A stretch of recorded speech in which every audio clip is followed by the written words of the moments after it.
Welcome everybody, welcome back to Fixit TV, and we got a new little update from the private server from Warhammer Online Interbellum, and this time is about the professions. So this time on this version of the game we're gonna have apothecary for potions, cultivation, which creates of course the materials for apothecary, the seeds, the nutrients and all that.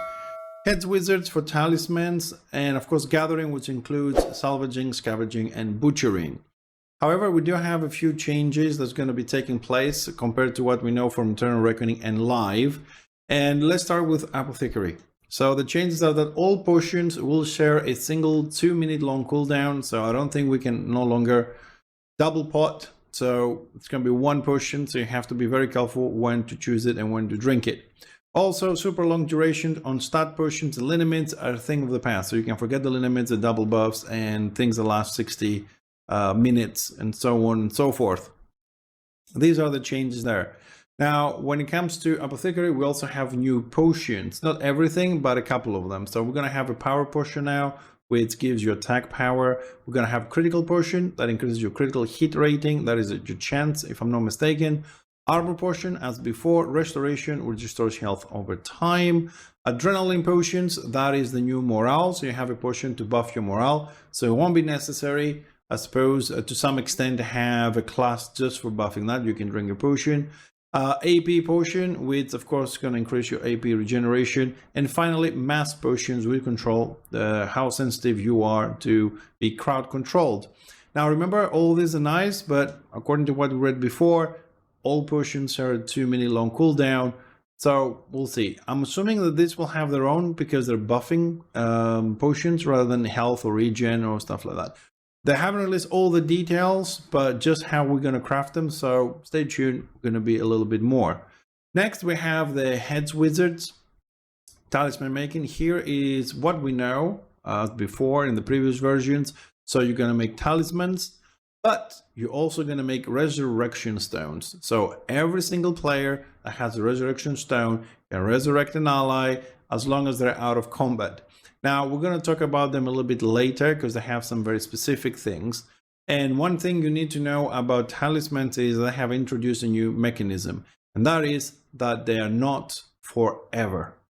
There are some, we're going to see which ones, or if they're super critical ones, but there is a duration when you craft them which determines how long the talismans will last and also determines how fast you're going to resurrect.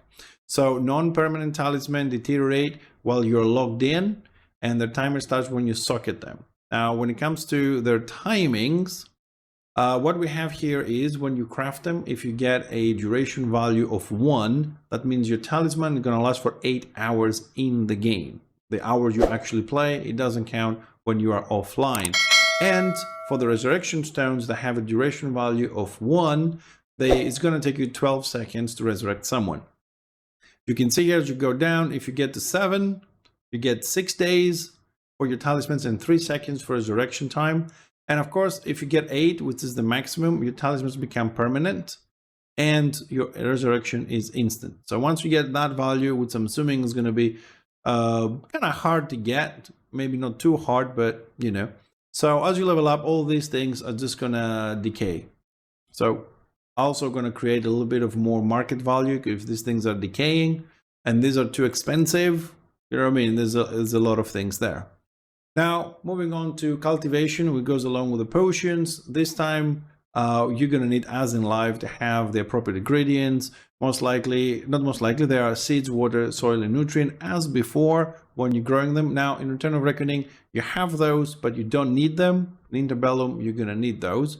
And there are also 4 different types of results. You have failure, which even if you do fail, you get 1 white quality ingredient, so you can continue. If you get a normal, I will give you 1 white quality ingredient and 1 seed. So you get your ingredient, you also get the seed to carry on. If you get a critical while you're cultivating, you get 2 white quality ingredients and 2 seeds. So you don't have to break down or buy new ones. That kind of like auto-generated, which is kind of nice.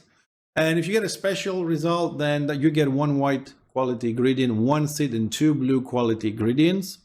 So you can also start making better potions. This is a good mechanism. It saves you breaking down, buying, selling, you know, as you cultivate. It's a non-stop process because they do them themselves. And finally, we're moving on to gathering. Now, gathering includes the salvagers, the scavengers, and the butchers. And of course, salvagers can destroy pretty much any item, whether it's green, blue, purple, quality doesn't matter. You just break down everything. And here's the interesting twist when it comes to butchers and scavengers is the fact that they can loot all corpses and then they disappear, right? And both of those professions can loot any, emphasizing any type of corpse, which means that you can also loot and scavenge players. And player corpses generate better items significantly more often than NPC corpses. So these are the main changes that we're going to see in the professions in Interbellum Warhammer Online Return of Reckoning. I'll just quick summary. So we have apothecary, cultivation, heads and gathering as before, different potions, same materials for cultivation, but an easier process where you don't have to break down your seeds. Talismans are not permanent, they have duration. Everyone can get a resurrection stone. The time on the resurrection depends on the duration of the crafter. On maximum, which is 8, talismans are permanent, resurrections are instant. So you don't need to have a healer with you. Salvaging stays the same. And of course, you need to have for talismans, you know, all the curios and all the boxes and all that.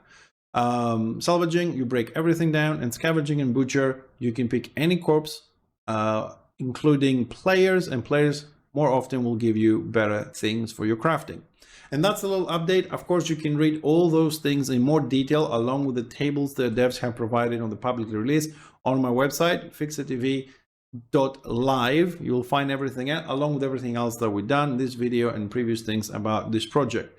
Thank you very much for watching, guys. If you haven't subscribed, remember to subscribe, like, share, help the channel grow a little bit. And check out the website because there's a lot more things there. I'll see you on the next video.